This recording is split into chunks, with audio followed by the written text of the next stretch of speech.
मान लो आपने रास्ते पर एक स्ट्रीट प्ले नुक्कड़ नाटक देखा जहां एक्टर्स स्टेज पर एक्टिंग करने के बजाय ऑडियंस के बीच आकर उनसे सवाल पूछते हैं, उन्हें जगाते हैं और इनजस्टिस के खिलाफ गाना गाते हैं। उर्दू का पाटर रंगम जो थिएटर ऑफ ऑप्रेस्ड था, गुनाकरन गुनासीकरन ने ऐसा ही थिएटर शुरू किया। इसका पर्पस ऑडियंस को एंटरटेनमेंट देना नहीं बल्कि उन्हें कास्ट ऑपरेशन के खिलाफ अवेकन करना था। आज हम के ए गुनासीकरण और उनके फेमस प्ले टच के बेसिक फैक्ट्स को इजी लैंग्वेज में समझेंगे। सबसे पहले हम ऑथर्स की प्रोफाइल देखते हैं। He is the first Dalit playwright in Tamil Nadu. K A गुनासीकरण को तमिलनाडु का पहला दलित प्ले राइट माना जाता है।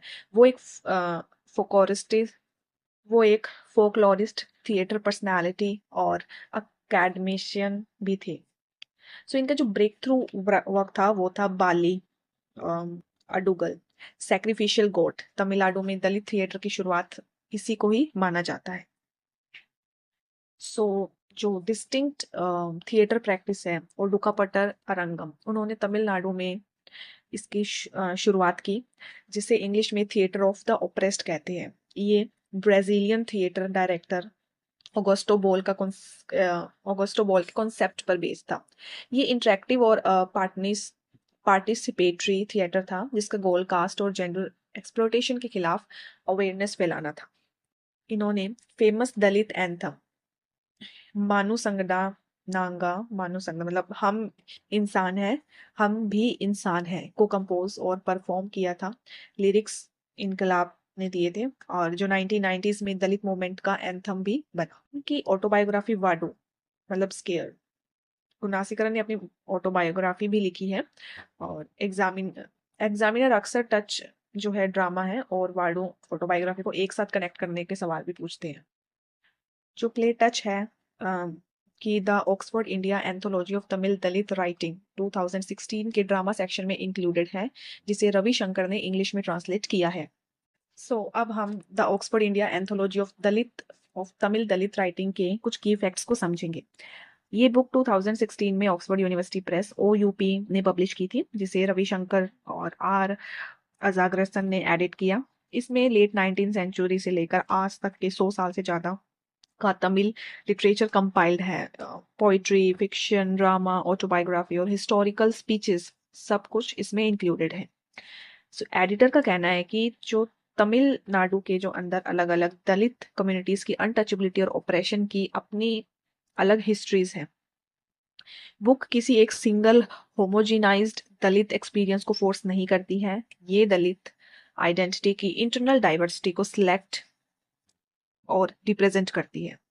बेसिकली ये सब रविशंकर ने अपने इंट्रोडक्शन में उन्होंने दिया था। इस एंथोलॉजी में टोटल 78 सेक्शंस हैं। Most of the English translation इस वॉल्यूम के लिए खास कमीशन लाइक फ्रेशली ट्रांसलेटेड किए गए हैं। प्ले टच के 4 सबसे क्रिटिकल पॉइंट्स हैं। फर्स्ट जो है, इसका जॉनरा और फॉर्म क्या है। ये कोई नॉवल या शॉर्ट स्टोरी नहीं है बल्कि एक शॉर्ट प्ले है जिसे हम ड्रामा कहते हैं।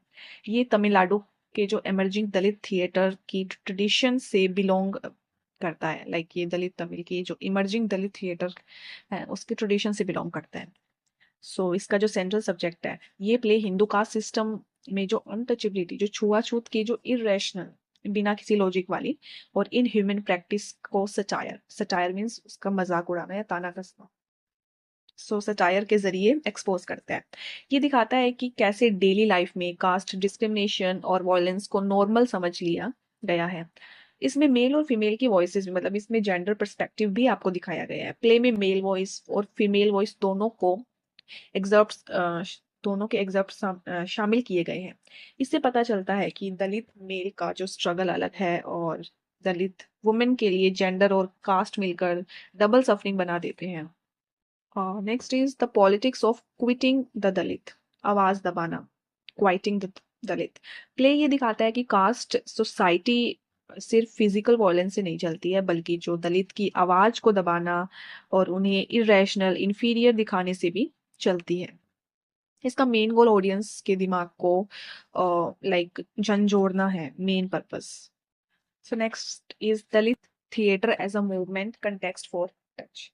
दलित थिएटर तमिलनाडु में मेन स्ट्रीम तमिल थिएटर के रिस्पॉन्स में एमर्जिंग एक पावरफुल पॉलिटिकल मूवमेंट है।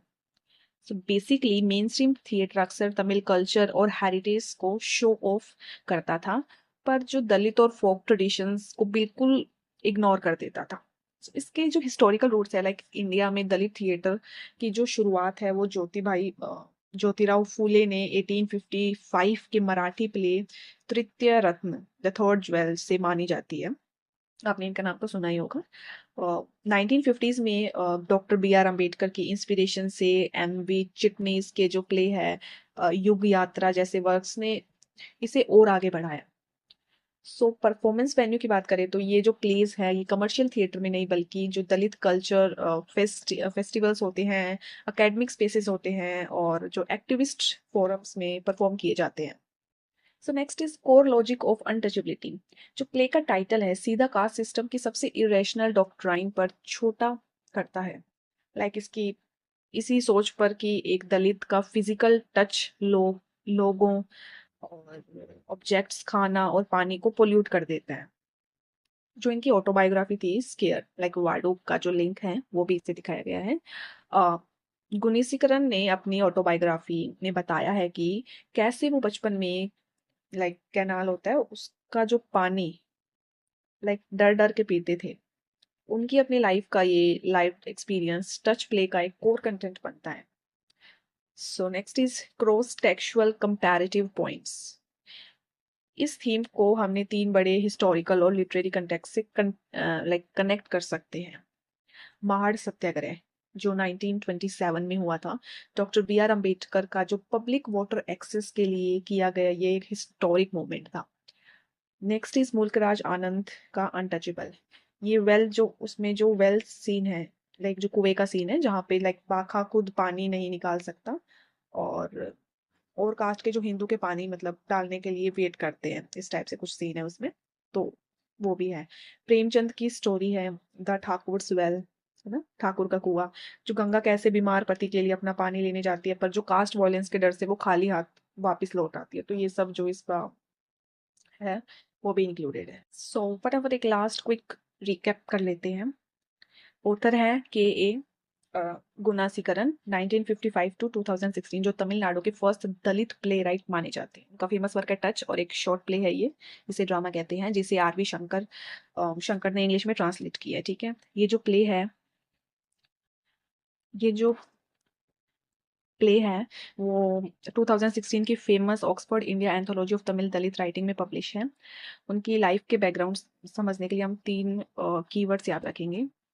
ओडुका पटोर रनगम, उनकी रेडिकल थिएटर प्रैक्टिस जिसे हम थिएटर ऑफ ओपरेस्ट कहते हैं। वाडू मतलब इनकी एक आइकॉनिक ऑटोबायोग्राफी है जो टचेबल और अनटचेबल बाउंड्रीज को एक्सपोज करती है। थर्ड इज तृतीय रतन, लाइक 1855 में उन्हें ज्योतिबाई फूले के का जो लिखा पहला इंडियन दलित प्ले जिससे दलित थिएटर की शुरुआत हुई।